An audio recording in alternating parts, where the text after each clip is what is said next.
ओम नमो भगवते वासुदेवाय नमः। श्रीमद् भागवत पुराण की कथाओं को आगे बढ़ाते हुए आज की कथा का आरंभ हम भक्ति ज्ञान और यम नियम आदि साधनों का वर्णन अध्याय से करेंगे। उम्मीद करती हूँ कथा का पूरा फल लेने के लिए आप कथा को शुरू से लेकर अंत तक जरूर श्रवण करेंगे। ओम नमो भगवते वासुदेवाय नमः। भगवान श्री कृष्ण कहते हैं, उद्धव जी, जिसने उपनिषद आदि शास्त्रों के श्रवण मनन और निधि आसन के द्वारा आत्म साक्षात्कार कर लिया है, जो श्रोत्रिय एवं ब्रह्मनिष्ठ है, जिसका निश्चय केवल युक्तियों और अनुमानों पर ही निर्भर नहीं करता, दूसरे शब्दों में जो केवल प्रोक्ष ज्ञानी नहीं है, वे ये जानकर कि संपूर्ण द्वैत प्रपंच और इसकी निर्वृत्ति का साधन वृत्ति ज्ञान माया मात्र है, उनमें मुझ में लीन कर दे। वे दोनों ही मुझ आत्मा में अध्यस्त हैं, ऐसा जान ले। ज्ञानी पुरुष का अभीष्ट पदार्थ मैं ही हूँ, उसके साधन साध्य स्वर्ग और अपवर्ग भी मैं ही हूँ। मेरे अतिरिक्त और किसी भी पदार्थ से वे प्रेम नहीं करता। जो ज्ञान और विज्ञान से संपन्न सिद्ध पुरुष हैं, वे ही मेरे वास्तविक स्वरूप को जानते हैं, इसलिए ज्ञानी पुरुष मुझे सबसे प्रिय हैं। उद्धव जी, ज्ञानी पुरुष अपने ज्ञान के द्वारा निरंतर मुझे अपने अंतःकरण में धारण करता है। तत्व ज्ञान के लेश मात्र का उदय होने से जो सिद्धि प्राप्त होती है, वे तपस्या, तीर्थ, जप, दान अथवा अंतःकरण शुद्धि के और किसी भी साधन से पूर्णतः नहीं हो सकती। इसलिए मेरे प्यारे उद्धव, तुम ज्ञान के सहित अपने आत्म स्वरूप को जान लो और फिर ज्ञान विज्ञान से संपन्न होकर भक्ति भाव से मेरा भजन करो। बड़े बड़े ऋषि मुनियों ने ज्ञान विज्ञान रूप यज्ञ के द्वारा अपने अंतकरण में मुझ सब यज्ञों के अधिपति आत्मा का यजन करके परम सिद्धि प्राप्त की है। उद्धव, आध्यात्मिक, आधिदेविक और आधिभौतिक इन तीन विकारों की समिष्टि ही शरीर है और वे सर्वथा तुम्हारे आश्रित है। ये पहले नहीं था और अंत में नहीं रहेगा, केवल बीच में ही दिख रहा है। इसलिए इसे जादू के खेल के समान माया ही समझना चाहिए। इसके जो जन्मना, रहना, बढ़ना, बदलना, घटना और नष्ट होना, ये 6 भाव विकार है, इनसे तुम्हारा कोई संबंध नहीं है। यही नहीं, वे विकार उसमें भी नहीं है, क्योंकि वे स्वयं सत्य है। असत वस्तु तो पहले नहीं थी, बाद में भी नहीं रहेगी, इसलिए बीच में भी उसका कोई अस्तित्व नहीं होता। उद्धव जी ने कहा, विश्व रूप परमात्मन, आप ही विश्व के स्वामी हैं। आपका ये वैराग्य और विज्ञान से युक्त सनातन एवं विशुद्ध ज्ञान जिस प्रकार से दृढ़ हो जाए, उसी प्रकार मुझे स्पष्ट करके समझाइए और उस अपने भक्ति योग का भी वर्णन कीजिए, जिसे ब्रह्मा आदि महापुरुष भी ढूंढा करते हैं। मेरे स्वामी, जो पुरुष इस संसार के विकट मार्ग में तीनों तापों के थपेड़े खा रहे हैं और भीतर बाहर जल भून रहे हैं, उनके लिए आपके अमृतवर्षी युगल चरणार विंदों की छत्र छाया के अतिरिक्त कोई भी आश्रय नहीं दिखता। महानुभाव, आपका ये कहना, आपका ये सेवक अंधेरे कुएं में पड़ा हुआ काल रूपी सर्प ने इसे डस रखा है, फिर भी विश्व के शुद्ध सुख लोगों की तीव्र तृष्णा मिटती नहीं, बढ़ती ही जा रही है। आप कृपा करके इसका उद्धार कीजिए और इसे मुक्त करने वाली वाणी की सुधा धारा से इसे सरोबार कर दीजिए। भगवान ने कहा, उद्धव जी, जो प्रश्न तुमने मुझसे किया, यही प्रश्न धर्मराज युधिष्ठिर ने धार्मिक शिरोमणि भीष्म पितामह से किया था। उस समय हम सभी लोग वहीं विद्यमान थे, जब भारतीय महायुद्ध समाप्त हो चुका था और धर्मराज युधिष्ठिर अपने स्वजन संबंधियों के संहार से शोक विवल हो रहे थे। तब उन्होंने भीष्म पितामह से बहुत से धर्मों का विवरण सुनने के पश्चात मोक्ष के बंधनों से संबंध से में प्रश्न किया था। उस समय भीष्म पितामह के मुख से सुने हुए मोक्ष धर्म मैं तुम्हें सुनाऊंगा, क्योंकि विज्ञान, वैराग्य, विज्ञान, श्रद्धा और भक्ति के भावों से परिपूर्ण है। उद्धव जी, जिस ज्ञान से प्रकृति, पुरुष, महतत्व, अहंकार और पंच तन्मात्रा, ये 9 पर 5 ज्ञान इंद्रियां, 5 कर्मेंद्रियां और 1 मन, ये 11, 5 महाभूत और 3 गुण अर्थात इन 28 तत्वों को ब्रह्मा से लेकर तृण तक संपूर्ण कार्यों में देखा जाता है और इनमें भी एक परमा तत्व को अनुगत रूप से देखा जाता है। वे परोक्ष ज्ञान है, ऐसा मेरा निश्चय है। जब इस एक तत्व से अनुगत एकात्मक तत्वों को पहले देखता था, उनको पहले के समान ना देखे, किंतु एक परम कारण ब्रह्म को ही देखे, तब यही निश्चित ज्ञान विज्ञान कहा जाता है। ये शरीर आदि जितने भी त्रिगुणात्मक साव्य पदार्थ हैं, उनकी स्थिति, उत्पत्ति और प्रलय का विचार करे। जो तत्व वस्तु सृष्टि के प्रारंभ में है और अंत में कारण रूप से स्थित रहती है, वही मध्य में भी रहती है। और वही प्रतीयमान कार्य से प्रतीयमान कार्यांतर में अनुगत भी होती है। फिर उन कार्यों का परले अथवा बाद होने पर उसके साक्षी एवं अधिष्ठान रूप से शेष रह जाती है। वही सत्य परमार्थ वस्तु है, ऐसा समझो। श्रुति प्रत्यक्ष, महापुरुषों में प्रसिद्धि और अनुमान प्रमाणों में ये चार प्रमुख हैं। इनकी कसौटी पर कसने से दृश्य प्रपंच अस्थिर, नश्वर एवं विकारी होने के कारण सत्य सिद्ध नहीं होता। इसलिए विवेकी पुरुष इस विविध कल्पना रूप अथवा शब्द मात्र प्रपंच से विरक्त हो जाता है। विवेकी पुरुष को चाहिए कि वे स्वर्ग आदि फल देने वाले यज्ञादि कर्मों के परिणामी नश्वर होने के कारण ब्रह्मलोक पर्यंत स्वर्ग आदि सुख अदृश्य को भी इस प्रत्यक्ष विषय सुख के समान ही अमंगल, दुखदायी एवं नाशवान समझे। निष्पाप उद्धव जी, भक्ति योग का वर्णन मैं पहले तुम्हें सुना चुका, परंतु तुम्हें उससे तुम्हारी बहुत प्रीति है, इसलिए मैं फिर से तुम्हें उस भक्ति प्राप्त होने का श्रेष्ठ साधन बताता हूँ।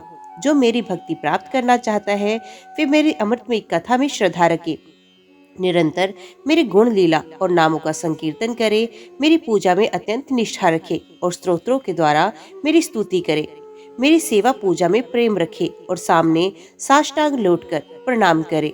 मेरे भक्तों की पूजा मेरी पूजा से बढ़कर करे और समस्त प्राणियों में मुझे ही देखे। अपने एक एक अंग की चेष्टा केवल मेरे लिए ही करे, वाणी से मेरे ही गुणों का गान करे और अपना मन ही मुझ में अर्पित कर दे तथा सारी कामनाएं छोड़ दे। मेरे लिए धन भोग और प्राप्त सुख का भी परित्याग कर दे और जो कुछ यज्ञ दान हवन जप व्रत और तप किया जाए वे सब मेरे लिए ही किया करे। उद्धव जी, जो मनुष्य इन धर्मों का पालन करते हैं और मेरे प्रति आत्मनिवेदन करते हैं उनके हृदय में मेरी प्रेममय भक्ति का उदय होता है और जिसे मेरी भक्ति प्राप्त हो गई उसके लिए और किसी दूसरी वस्तु का प्राप्त होना शेष रह जाता है। इस प्रकार के धर्मों का पालन करने से चित्त में सब जब सत्व गुण की वृद्धि होती है और वे शांत होकर आत्मा में लग जाता है, उस समय साधक को धर्म ज्ञान वैराग्य और ऐश्वर्य स्वयं ही प्राप्त हो जाते हैं। ये संसार विविध कल्पनाओं से भरपूर है। सच पूछो तो इनका नाम तो है किंतु कोई वस्तु नहीं। जब चित्त इसमें लगा दिया जाए तब इंद्रियों के साथ इधर उधर भटकने लगता है। इस प्रकार चित्त में रजोगुण की बाढ़ आ जाती है, वे असत वस्तु में लग जाता है और उसके धर्म ज्ञान आदि तो लुप्त ही हो जाते हैं। वे अधर्म अज्ञान और मोह का भी घर बन जाता है। उद्धव, जिससे मेरी भक्ति हो वही धर्म है, जिसे भ्रम और आत्मा की एकता का साक्षात्कार हो वही ज्ञान है। विषयों से असंग निर्लेप रहना ही वैराग्य है और अणिमा आदि सिद्धियां ही ऐश्वर्य है। उद्धव जी ने कहा, रिपुसुदन, यम और नियम कितने प्रकार के हैं? श्री कृष्ण, शम क्या है, दम क्या है? प्रभु, तितिक्षा और धैर्य क्या है? आप मुझे दान, तपस्या, शूरता, सत्य और रित का भी स्वरूप बताइए। त्याग क्या है? अभीष्ट धन कौन सा है? यज्ञ किसे कहते हैं? दक्षिणा क्या वस्तु है? श्रीमान केशव, पुरुष का सच्चा बल क्या है? भक्त किसे कहते हैं और लाभ क्या वस्तु है? उत्तम विद्या, लज्जा, श्री तथा सुख और दुख क्या है? पंडित और मूर्ख के लक्षण क्या है? सुमार्ग और कुमार का क्या लक्षण? स्वर्ग और नरक क्या है? भाई बंधु किसे मानना चाहिए और घर क्या है? धनवान और निर्धन किसे कहते हैं? कृपण कौन है? ईश्वर किसे कहते हैं? भक्तवत्सल प्रभु, आप मेरे इन प्रश्नों का उत्तर दीजिए और साथ ही इनके विरोधी भावों की भी व्याख्या कीजिए। भगवान ने कहा, यम 12 है। अहिंसा, सत्या, चोरी करने, असंगता, लज्जा, असंचय, असक्तता, ब्रह्मचर्य, मौन, स्थिरता, क्षमा और अभय। नियमों की संख्या भी 12 ही है। जप तप हवन, श्रद्धा, अतिथि सेवा, मेरी पूजा, तीर्थ यात्रा, परोपकार की चेष्टा, संतोष और गुरु सेवा, इस प्रकार यम और नियम दोनों की संख्या 12-12 है। वे सकाम और निष्काम दोनों प्रकार के साधकों के लिए उपयोगी हैं। उद्धव जी, जो पुरुष इनका पालन करते हैं वे यम और नियम इनके इच्छा अनुसार उन्हें भोग और मोक्ष प्रदान करते हैं। बुद्धि का मुझ में लग जाना ही शम है। इंद्रियों के संयम का नाम ही दम है। न्याय से प्राप्त दुख के सहने का नाम तितिक्षा है। जीवा और ज्ञानेंद्रिय पर विजय प्राप्त करना धैर्य है। किसी से द्रोह न करना, सबको अभय देना दान है। कामनाओं का त्याग करना ही तप है। अपनी वासनाओं पर विजय प्राप्त करना शूरता है। सर्वत्र समस्वरूप सत्य स्वरूप परमात्मा का दर्शन ही सत्य है। इसी प्रकार सत्य और मधुर भाषण को ही महात्माओं ने ऋत कहा है। कर्मों में आसक्त न होना ही शोच है। कामनाओं का त्याग ही सच्चा संन्यास है। धर्मी मनुष्यों का अभीष्ट धन है। मैं परमेश्वर ही यज्ञ हूँ। ज्ञान का उपदेश देना ही दक्षिणा है। प्राणायाम ही श्रेष्ठ बल है। मेरा ऐश्वर्य ही भग है। मेरी श्रेष्ठ भक्ति ही उत्तम लाभ है। सच्ची विद्या वही है जिससे भ्रम और आत्मा का भेद मिट जाता है। पाप करने से घृणा होने का नाम ही लज्जा है। निरपेक्षता आदि गुण ही शरीर का सच्चा सौंदर्य श्री है। दुख और सुख दोनों की भावना का सदा के लिए नष्ट हो जाना ही सुख है। विषय भोगों की कामना ही दुख है। जो बंधन और मोक्ष का तत्व जानता है वही पंडित है।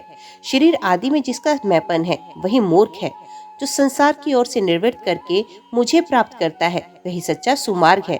चित्त की भैरमूर्खता ही कुमार्ग है। सत्वगुण की वृद्धि ही स्वर्ग और सखे तमोगुण की वृद्धि ही नरक है। गुरु ही सच्चा भाई बंधु और वे गुरु मैं हूँ। ये मनुष्य शरीर ही सच्चा घर है तथा सच्चा धनी वे है जो गुणों से संपन्न है, जिसके पास गुणों का खजाना है। जिसके चित्त में असंतोष है, अभाव का बोध है, वही दरिद्र है। जो जितेंद्र नहीं वही कृपण है। समर्थ स्वतंत्र और ईश्वर वे है जिसकी चित्तवृत्ति विश्व में आसक्त नहीं है। इसके विपरीत जो विश्व में आसक्त है वही सर्वथा असमर्थ है। प्यारे उद्धव, तुमने जितने प्रश्न पूछे थे उनका उत्तर मैंने दे दिया। इनको समझ लेना मोक्ष मार्ग के लिए सहायक है। मैं तुम्हें गुण और दोषों का लक्षण अलग अलग कहाँ तक बताऊं? सबका सारांश इतने में समझ लो कि गुणों और दोषों पर दृष्टि जाना ही सबसे बड़ा दोष है और गुण दोषों पर दृष्टि ना जाकर अपने शांत निसंकल्प स्वरूप में स्थित रहे वही सबसे बड़ा गुण है। उद्धव जी ने कहा, कमल नयन श्री कृष्ण, आप सर्वशक्तिमान हैं। आपकी आज्ञा ही वेद है। उसमें जो कुछ कर्मों को करने की विधि है और कुछ के करने का निषेध है, ये निधि और विषेध कर्मों के गुण और दोष की परीक्षा करके ही होता है। वरना आश्रम भेद, प्रतिलोम और अनुलोम रूप वन संकर कर्मों के उपयुक्त और अनुपयुक्त, द्रव्य, देश, आयु और काल तथा स्वर्ग और नरक के भेदों का बोध भी वेदों से ही होता है। इसमें संदेह नहीं कि आपकी वाणी ही वेद है, परंतु उसमें विधि निषेध ही तो भरा पड़ा है। यदि उसमें गुण और दोष में भेद करने वाली दृष्टि ना हो तो वे प्राणियों का कल्याण करने में समर्थ ही कैसे हो? सर्वशक्तिमान परमेश्वर, आपकी वाणी वेद ही पितर, देवता और मनुष्यों के लिए श्रेष्ठ मार्गदर्शन का काम करता है, क्योंकि उसी के द्वारा स्वर्ग मोक्ष आदि अदृष्ट वस्तुओं का बोध होता है। और इस लोक में भी किसका कौन सा साध्य है और क्या साधन, इसका निर्णय भी उसी से होता है। प्रभु, इसमें संदेह नहीं कि गुण और दोषों में भेद दृष्टि आपकी वाणी वेद के अनुसार है। किसी की अपनी कल्पना नहीं, परंतु प्रश्न तो ये है कि आपकी वाणी ही भेद का निषेध भी करती है। ये विरोध देखकर मुझे भ्रम हो रहा है। अब कृपा करके मेरा ये भ्रम मिटाइए। भगवान ने कहा, प्रिय उद्धव, मैंने ही वेदों में एवं अन्यंतर भी मनुष्यों का कल्याण करने के लिए अधिकारी भेद से 3 प्रकार के योगों का उपदेश किया है। वह है ज्ञान, कर्म और भक्ति। मनुष्य के परम कल्याण के लिए इनके अतिरिक्त और कोई उपाय कहीं नहीं है। उद्धव जी, जो लोग उनका त्याग कर चुके हैं वे ज्ञान योग के अधिकारी हैं। इसके विपरीत जिनके चित्त में कर्मों और उनके फलों से वैराग्य नहीं हुआ, उसमें दुख बुद्धि नहीं हुई, वे सकाम व्यक्ति कर्म योग के अधिकारी हैं। जो पुरुष ना तो अत्यंत विरक्त है ना अत्यंत आसक्त ही, तथा किसी पूर्व जन्म के शुभ कर्म से सौभाग्यवश मेरी लीला कथा आदि में उसकी श्रद्धा हो गई है, वे भक्ति योग का अधिकारी है। उसे भक्ति योग के द्वारा ही सिद्धि मिल सकती है।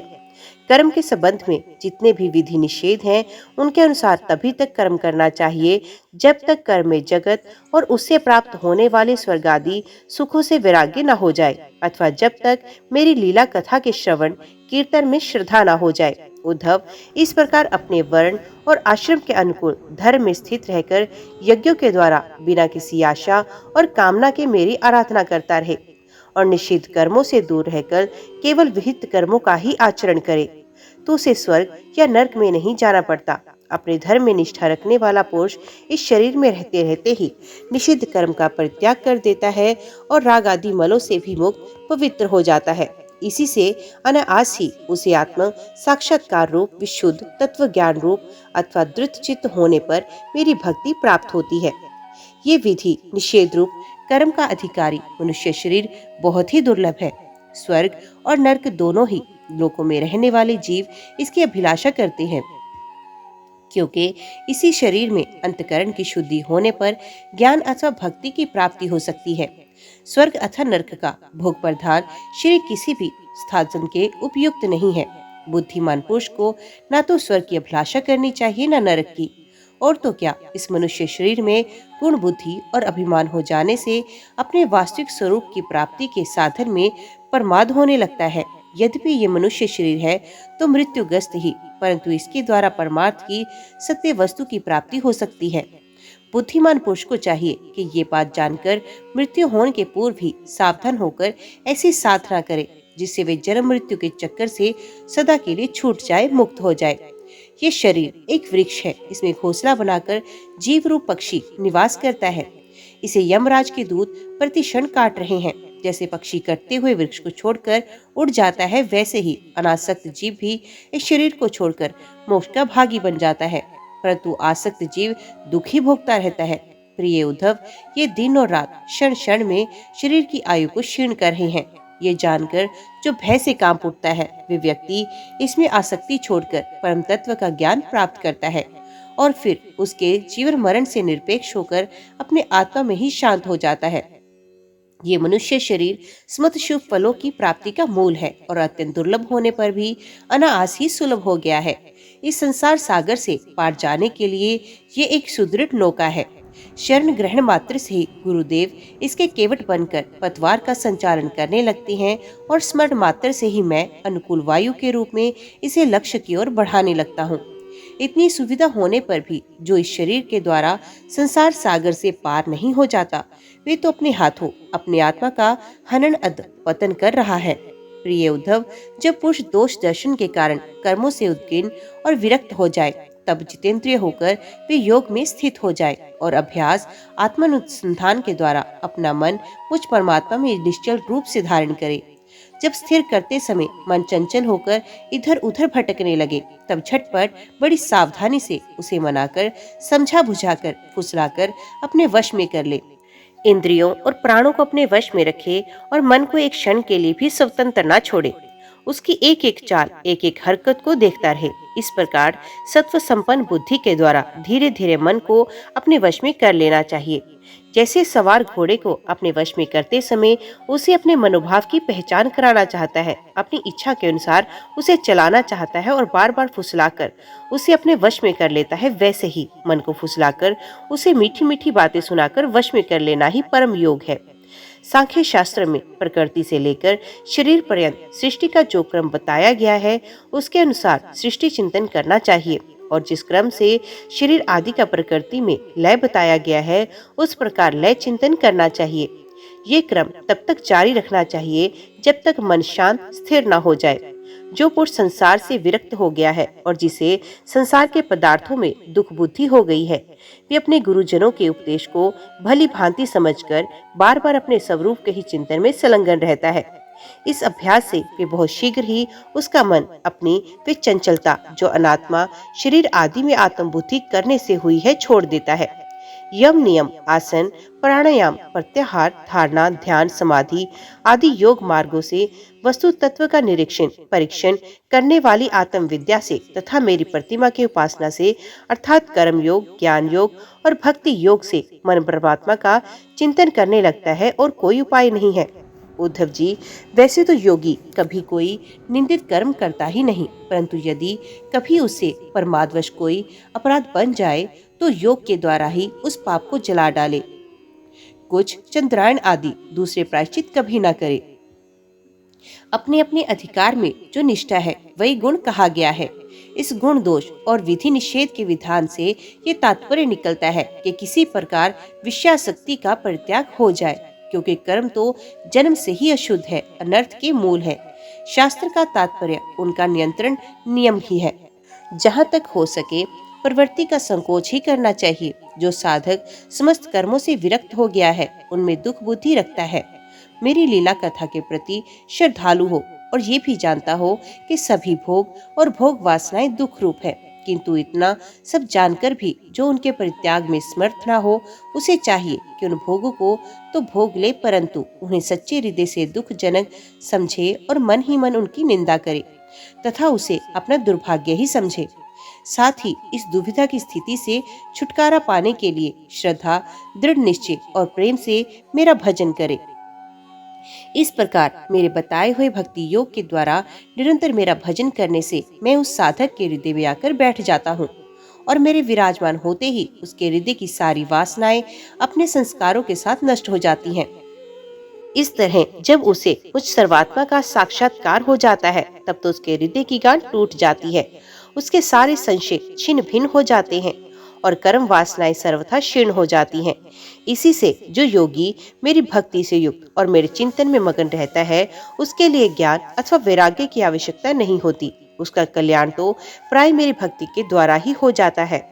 कर्म तपस्या ज्ञान वैराग्य योगाभ्यास दान धर्म और दूसरे कल्याण साधनों से जो कुछ स्वर्ग अपवर्ग मेरा परम धाम अथवा कोई भी वस्तु प्राप्त होती है वे सब मेरा भक्त मेरे भक्ति योग के प्रभाव से ही यदि चाहे तो अनायास प्राप्त कर लेता है।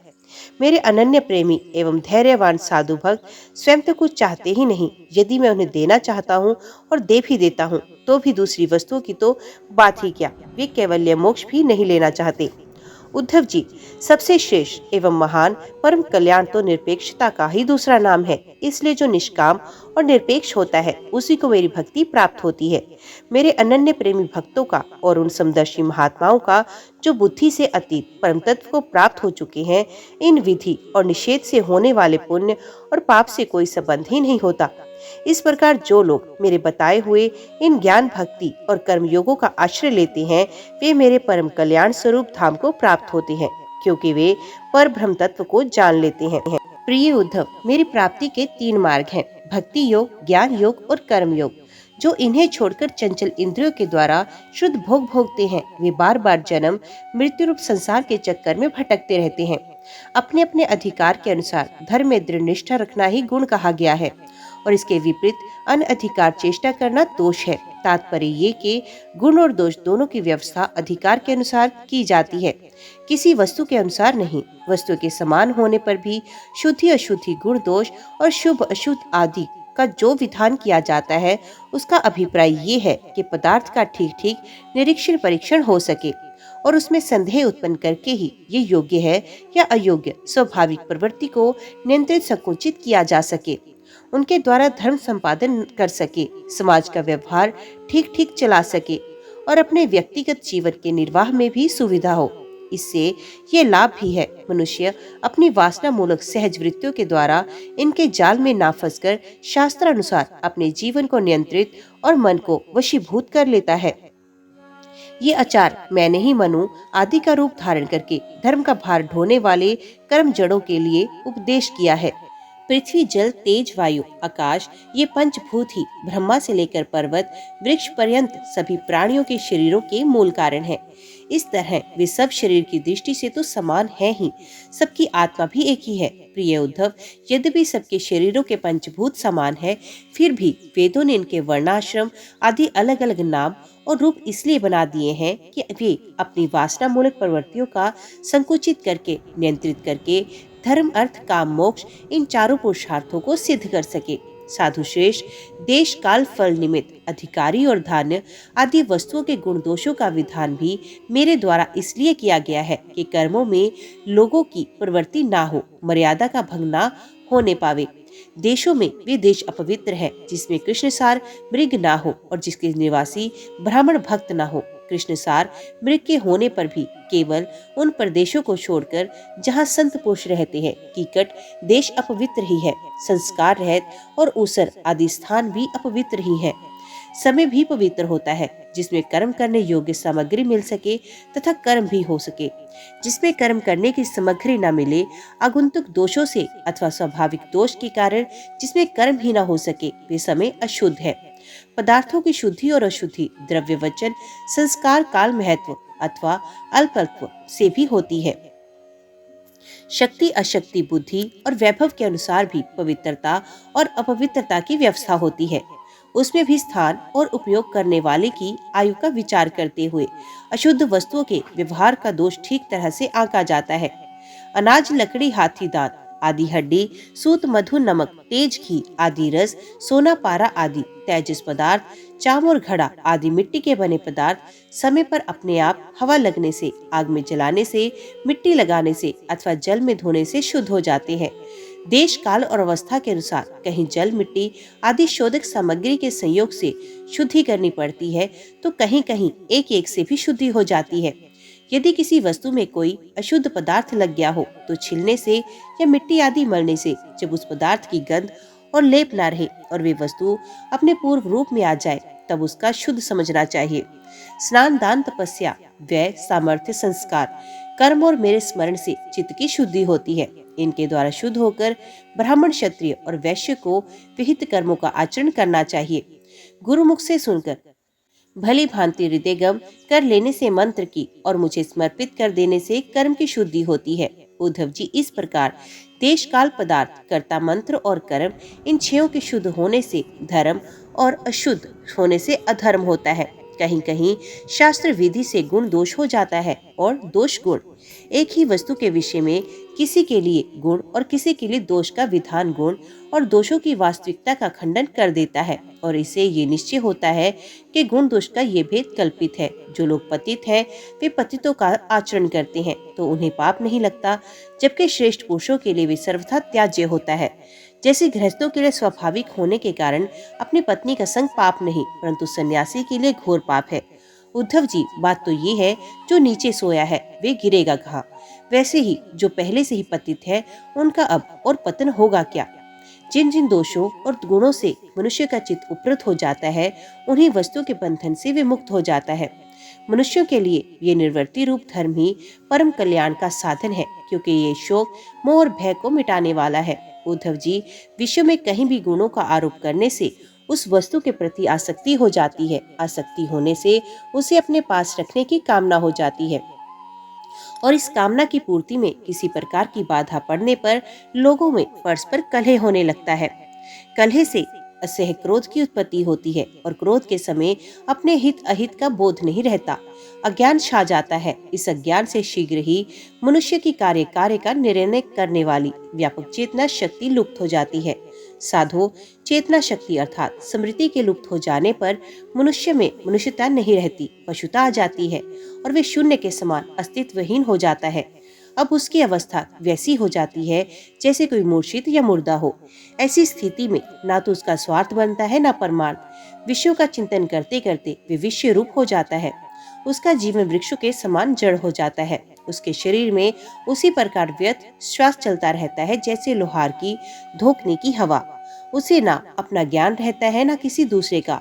वे सर्वथा आत्म वंचित हो जाता है। उद्धव जी, ये स्वर्ग आदि रूप फल का वर्णन करने वाली श्रुति मनुष्यों के लिए उन लोगों को परम पुरुषार्थ नहीं बताती, परंतु बहिर्मुख पुरुषों के लिए अंतकरण शुद्धि के द्वारा परम कल्याणमय मोक्ष की विवक्षा से ही कर्मों से रुचि उत्पन्न करने के लिए वैसा वर्णन करती है, जैसे बच्चों से अशुद्धि में रुचि उत्पन्न करने के लिए रोचक वाक्य कहे जाते हैं। इसमें संदेह नहीं कि संसार विषय भोगों में, प्राणों में, सगे संबंधियों में सभी मनुष्य जन्म से ही आसक्त हैं, और उन वस्तुओं की आसक्ति उनकी आत्मोन्नति, विबाधक एवं अनर्थ का कारण है। वे अपने परम पुरुषार्थ को नहीं जानते, इसलिए स्वर्ग आदि का जो वर्णन मिलता है वे ज्यों का त्यों सत्य है ऐसा विश्वास करके देवादि योनियों में भटकते रहते हैं, और फिर वृक्ष आदि योनियों में घोर अंधकार में आ पड़ते हैं। ऐसी अवस्था में कोई भी विद्वान अथवा वेद फिर से उन्हें उन्हीं विषयों में कोई क्यों प्रवृत्त करेगा? दुर्बुद्धि लोग वेदों का ये अभिप्राय ना समझकर कर्म शक्तिवश पुष्पों के समान स्वर्ग आदि लोकों का वर्णन देखते हैं और उन्हीं के परम फल मानकर भटक जाते हैं, परंतु वेदता लोग श्रुतियों का ऐसा तात्पर्य नहीं बतलाते। विषय वासनाओं में फंसे हुए दीनहीन लोभी पुरुष रंग बिरंगे पुष्पों के समान स्वर्ग आदि लोकों को ही सब कुछ समझ बैठते हैं। अग्नि के द्वारा सिद्ध होने वाले यज्ञादि कर्मों में ही मुग्ध हो जाते हैं। उन्हें अंत में देवलोक, पितृलोक आदि की ही प्राप्ति होती है। दूसरी ओर भटक जाने के कारण उन्हें अपने निज धाम आत्मपद का पता नहीं लगता। प्यारे उद्धव, उनके पास साधना है तो केवल कर्म की, और उसका कोई फल है तो इंद्रियों की तृप्ति। उनकी आंखें धुंधली हो गई, इसी से ये बात नहीं जानते कि जिससे इस जगत की उत्पत्ति हुई, जो स्वयं इस जगत के रूप में है, ये परमात्मा मैं उनके हृदय में हूँ।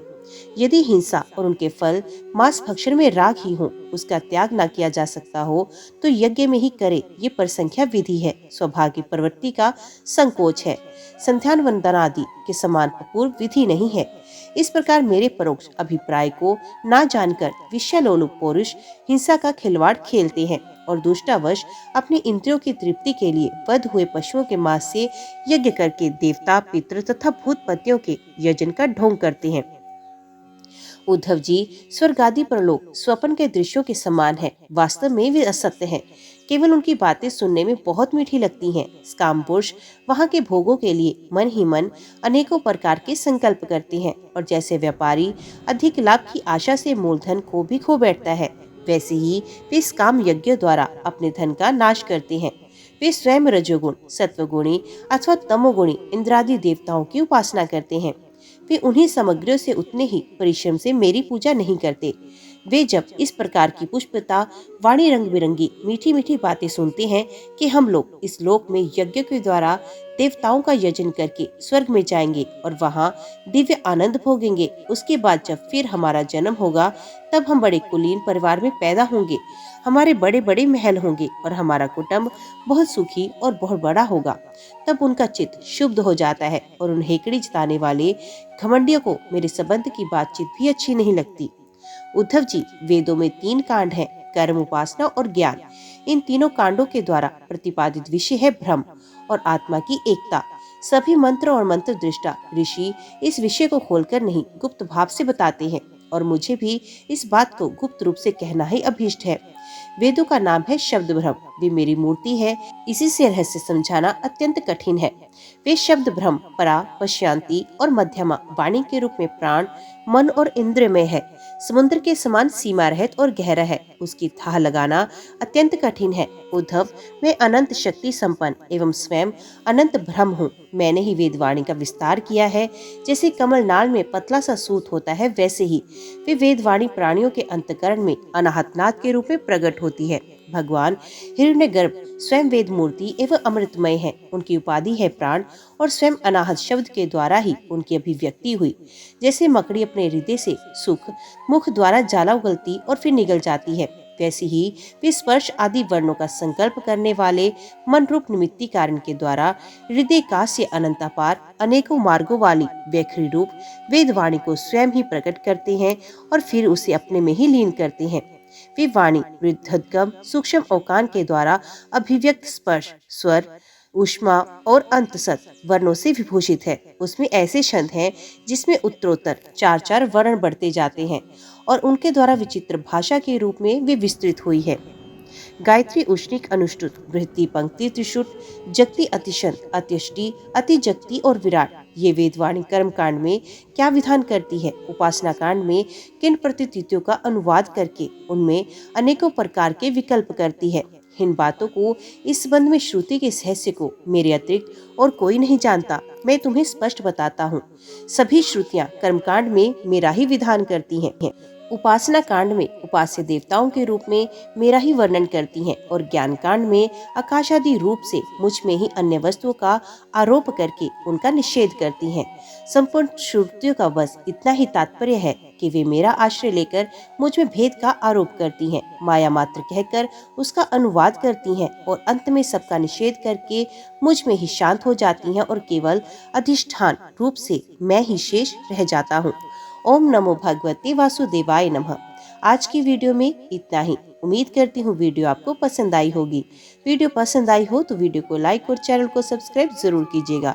जय श्री हरि लिखकर कमेंट बॉक्स में अपनी हाजिरी और अपने सुझाव देना ना भूलेगा। तो मिलते हैं अगले अध्याय अगली कथा के साथ। तब तक के लिए देखते व सुनते रहिए। जय मां कंजक, जय माता दी।